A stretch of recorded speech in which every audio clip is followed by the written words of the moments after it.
Okay, so who are these guys? Who is this? That is El Kanemi of the Kanuri peoples. Oh, El Kanemi, famous El Kanemi. And who is this? That represents Uthman Danfodio. There's not much of his pictures around. It's a very rare thing to get hold of a picture of the great man. And him too, El Kanemi. Similarly, it's very few books have pictures of him. And I mean, he's more familiar. He's more familiar. That's Ajayi Crowther. Yes. Okay. They all represent the religious phase okay. of the creation of Nigeria. Okay. So you have Uthman Danfodio coming from the northeast.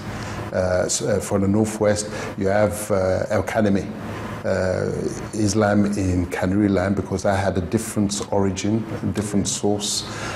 And then you have Ajayi Crowther representing Christianity coming from the south up to the middle. Okay. And of course, this is Lugard. Yes, that is Lugard himself. Who is this? That is Goldie, George Goldie, who is really the architect of Nigeria. People call him the father of Nigeria, even though you say fatherless. Yes, indeed. He truly is the one. If anybody is to be referred to as the father of Nigeria, he is the architect that's cleared the ground in terms of the political fathers that we had for each of those 371 ethnic groups. He is the one who signed the treaties, so-called treaties of protection, by which they surrendered their sovereignty to Britain. So that was the architect of Nigeria. And Nigeria could have been named after him. Apparently, he did not like publicity, otherwise Nigeria could have been called Goldie Land. Goldie Land. Goldie Republic or something. Indeed. And there was a bit of rivalry. Yes, indeed. Goldie and Lugard. Indeed, because Lugard was a subordinate to Goldie in the Royal Niger Company, and then there came a point when they wanted to effect or put Nigeria in place at 1900. And for some reason, the Colonial Office took the decision that they were going to run with Lugard rather than with Goldie. And there was another dimension to their rivalry, because Lugard's wife, Flora Shaw, who is the one who gave us the name Nigeria, Niger area, Flora Shaw, who was Lugard's wife, she was actually, before becoming Lugard's wife, she was Goldie's girlfriend, or she was Goldie's girlfriend.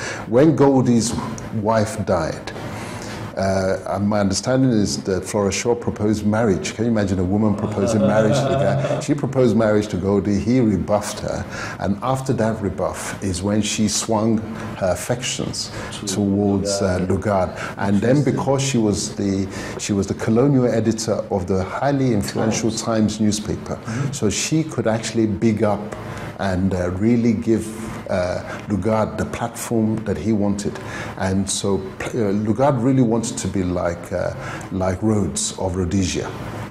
He loved publicity, he loves the attention, in contrast to Goldie. So the book introduces and brings out that interesting dynamics and personal conflicts, even amongst the colonials themselves. And who is this? And that's James Robertson, who he's the one who, I should say, orchestrated the independence elections. He was the last British colonial governor. He was the one who handed over when Azikiwe became the Governor General of Nigeria at independence. He took the baton from Robertson, who was the last British Governor General of Nigeria. And of course, and then we have our very own at the bottom, IBB, Obasanjo and Abacha himself. Yeah, these pictures were sketched by. They were sketched, of course. Yes, the artist, we wanted to create really a synopsis of the Nigeria story on the cover. And so you have that religious phase at the top, which is the foundation of Nigeria.